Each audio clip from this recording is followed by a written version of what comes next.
Kita akan melanjutkan materi kita tentang proses pertumbuhan dan perkembangan pada hewan. Pertumbuhannya itu sendiri bisa terjadi pada semua sel, tapi memang kecepatannya berbeda. Di antaranya bisa terjadi pada sel tubuh atau sel somatis. Pada sel tubuh atau sel somatis, yaitu melalui pembelahan secara mitosis dan meiosis, yang akan menyebabkan sel itu bisa bertambah jumlahnya, bahkan volumenya. Artinya, sel itu bisa bertambah banyak dan bisa bertambah besar karena pembelahan ini. Nah, berikutnya, ini pertumbuhan bisa terjadi pada sel kelamin. Nah, pada sel kelamin, ini melalui proses pembelahan meiosis. Nah, ini contohnya pada proses gametogenesis atau proses pembentukan gamet, di mana yang terbentuk adalah gamet jantan dan gamet. Kemudian, pada tahap pertumbuhan dan perkembangan pada hewan itu sendiri, ini melalui beberapa tahap, yaitu ada 2 tahap, di mana ada tahap yang namanya fase atau tahap embrionik. Fase tahap embrionik ini di mana tahapannya terjadi pada masa embrio atau embrional. Sedangkan fase atau pasca embrionik ini terjadi pada pasca embrional setelah terbentuknya embrio. Nah, pada fase embrionik ini ada proses atau tahapannya, yaitu proses yang diawali dengan yang namanya fertilisasi atau proses pembuahan, di mana terjadi peleburan gamet antara gamet jantan dan gamet betina yang akan berkembang atau tumbuh menjadi zigot. Nah, zigot ini akan berkembang. Berkembangnya itu melalui pembelahan sel. Dia akan mengalami pembelahan sel, yaitu dari 1 sel menjadi 2 sel menjadi 4, kemudian 4 menjadi 8, 8 menjadi 16, dan seterusnya, yaitu yang kita kenal dengan pembelahan biner.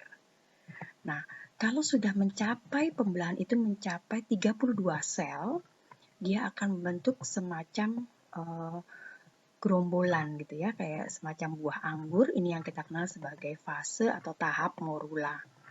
Nah, pada tahap morula ini, di tahap akhirnya dia akan mengalami pembentukan saluran yang berisi cairan yang kita kenal sebagai blastosol. Nah, disitulah mulai pada fase atau tahap blastula.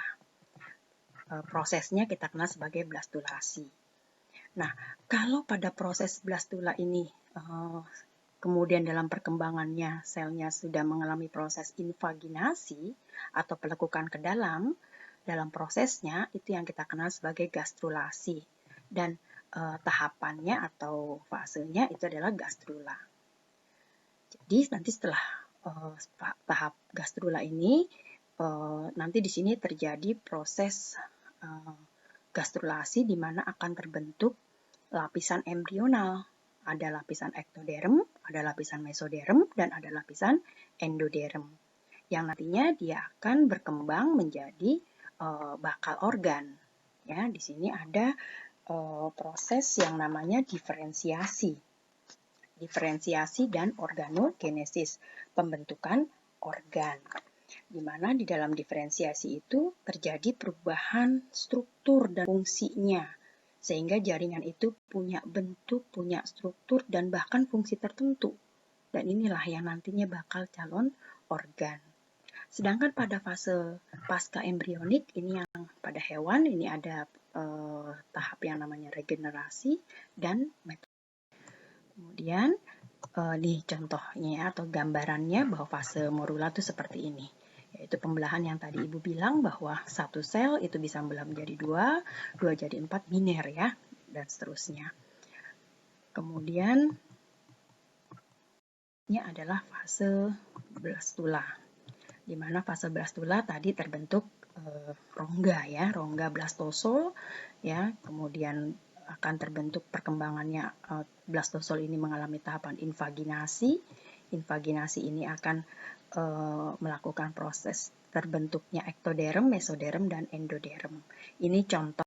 Kemudian di sini ada proses organogenesis ya, proses pertumbuhan organ. Jadi tadi lapisan embrional ektoderm ini nanti akan membentuk kulit, membentuk sistem saraf, mesoderm akan membentuk sistem reproduksi, sistem ekskresi, endoderm bagian dalam dia akan membentuk sistem pencernaan, sistem pernapasan, banyak organ lain yang bisa terbentuk dari lapisan-lapisan tadi. Kemudian ini contoh ya, misalnya ada dalam proses pembentukan organ. Ini pada planaria atau pada manusia ini pada rongga usus.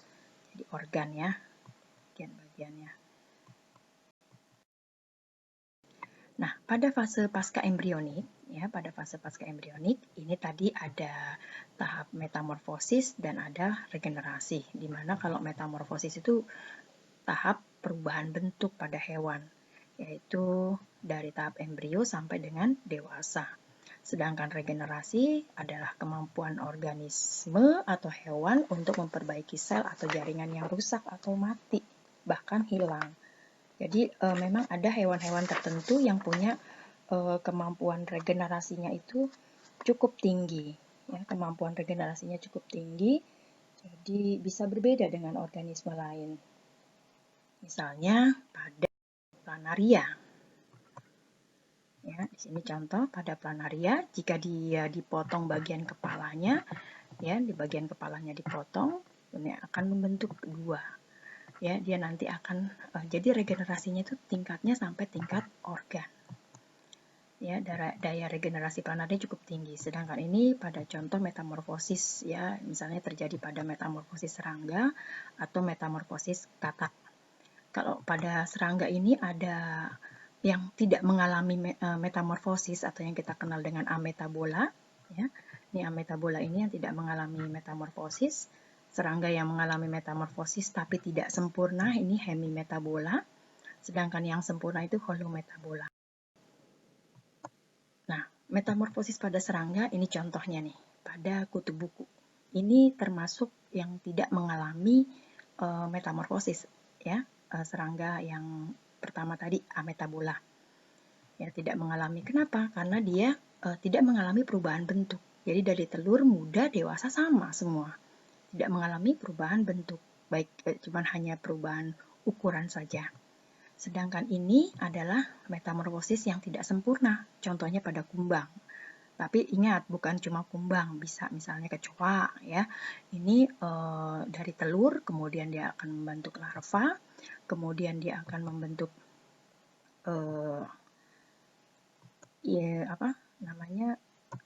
nimpa, ya, atau semi imago, kita kenal sebagai nimpa. Kemudian dia akan membentuk imago atau kumbang dewasa.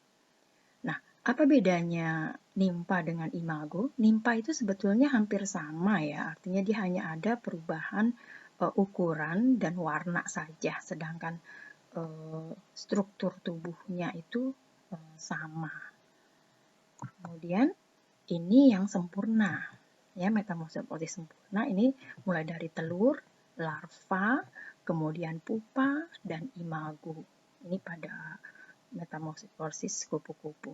Jadi kita bisa lihat bahwa ini perubahan metamorfosis, perubahan bentuk pada serangga, baik yang sempurna atau yang tidak sempurna. Ya, ini telur, kemudian ini larva, kemudian ini pupa, dan ini dewasa, imago. Nah, ini juga sama, yaitu metamorfosis pada katak, di mana proses metamorfosisnya adalah metamorfosis yang sempurna. Mulai dari terbentuknya telur, kemudian berudu, kemudian berudu yang masih berkaki, kemudian nanti akan muncul atau tumbuh menjadi katak kecil yang masih berekor.